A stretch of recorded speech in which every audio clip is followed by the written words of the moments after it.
organisation des jeunes de la République démocratique du Congo qui travaillent dans la lutte contre les violences basées sur le genre, tout en donnant des informations complètes en matière de la santé sexuelle et reproductive. Notre mission est de voir une République démocratique du Congo former de jeunes garçons et filles conscients du rôle qu'ils doivent jouer dans la communauté tout en favorisant leur épanouissement à travers des comportements et attitudes harmonieux.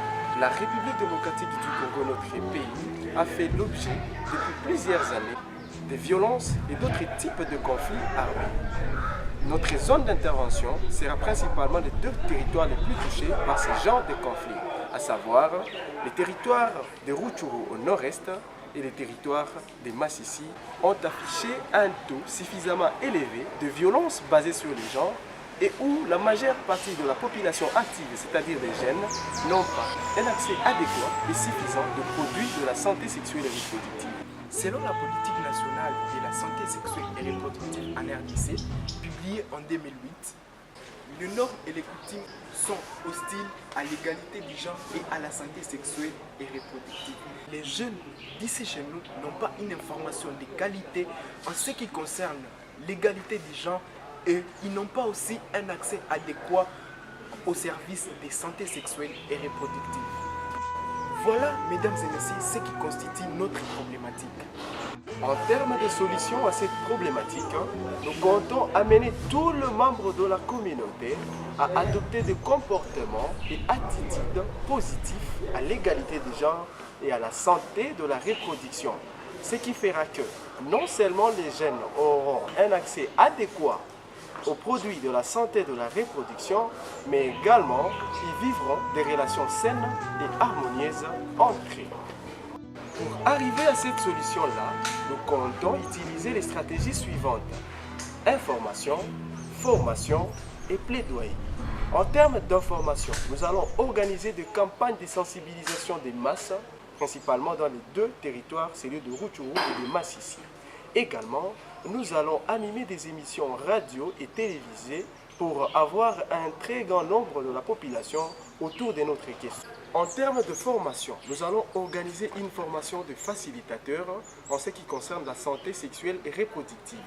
Également, nous allons créer des clubs au niveau des écoles secondaires où les jeunes eux-mêmes serviront de modèles en matière de l'égalité des genres et de la santé de la reproduction.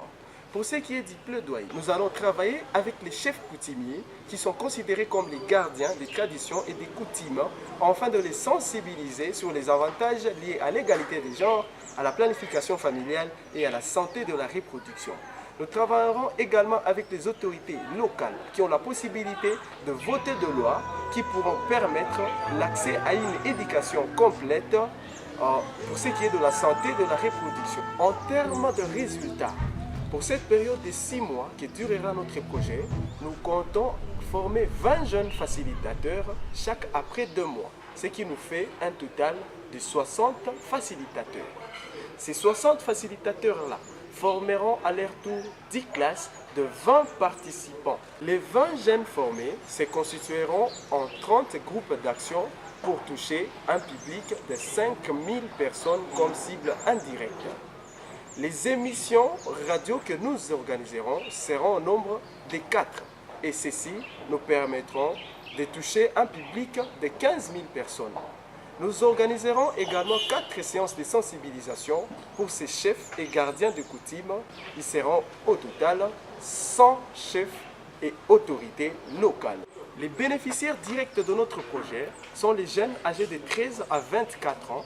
Nous travaillerons en collaboration avec toutes les organisations des jeunes qui travaillent en matière de la santé, de la reproduction, la planification familiale et l'égalité des genres. Également les organisations féminines de la République démocratique du Congo. Et enfin, les personnels soignants et docteurs des hôpitaux de la ville de Goma. Et également, à la longue, mener un plaidoyer au niveau national pour l'insertion des notions de la santé de la reproduction, de la planification familiale, de l'égalité des genres dans les systèmes éducatifs congolais. Faisant cela, nous serons en train de rendre notre communauté beaucoup plus meilleure. Nous vous remercions.